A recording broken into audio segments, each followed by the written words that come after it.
Notre Terre, minuscule vaisseau de notre galaxie, lié à l'astre du jour, vogue dans l'univers depuis presque 5 milliards d'années.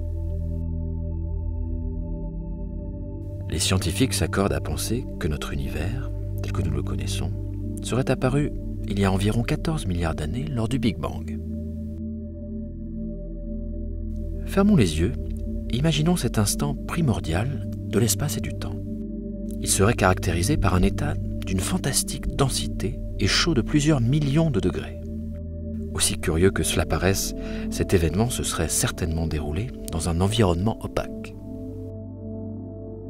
La cosmologie, qui est l'étude de la formation de l'univers, de son histoire en quelque sorte, nous apprend qu'à l'instant de ce Big Bang, une énergie colossale s'est dissipée sous forme de plasma, mélange de particules et de rayonnements se diluant sous l'effet de l'expansion de l'univers.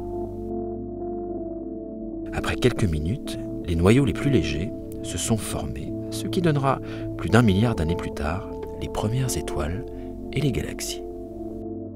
Lorsque la température de ce plasma opaque diminua suffisamment, environ 380 000 ans après cette singularité, c'est-à-dire le Big Bang, des particules associées au rayonnement électromagnétique, les photons, purent s'échapper.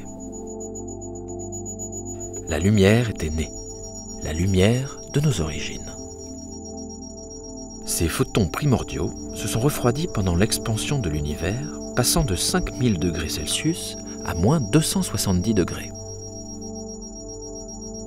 Ils forment aujourd'hui ce que les astrophysiciens nomment le fond diffus cosmologique ou encore le rayonnement fossile de l'univers. Aujourd'hui, nous pouvons observer cette lumière invisible pour l'œil, composée d'infrarouges lointains et de micro-ondes d'ondes radio, avec des détecteurs spécifiques installés au sol ou sur des satellites. Le satellite Planck, après avoir balayé le ciel de 2009 à 2012, a enregistré ces photons des origines pour en réaliser une cartographie. Il faut imaginer que ces photons voyageant à près de 300 000 km par seconde nous transmettent une image de l'univers tel qu'il était il y a 380 000 ans après sa naissance.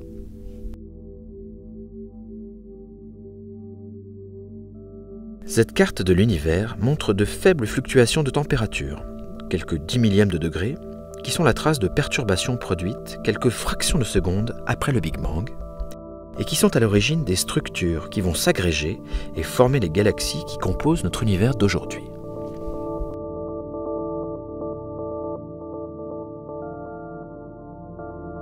Il serait composé à peine de 5% de matière ordinaire, de 27% de matière noire et de 68% d'énergie noire que les astrophysiciens essaient de comprendre et de déterminer. La matière noire agirait comme une gravitation attractive, alors que l'énergie noire est le moteur de l'accélération de l'expansion de l'univers.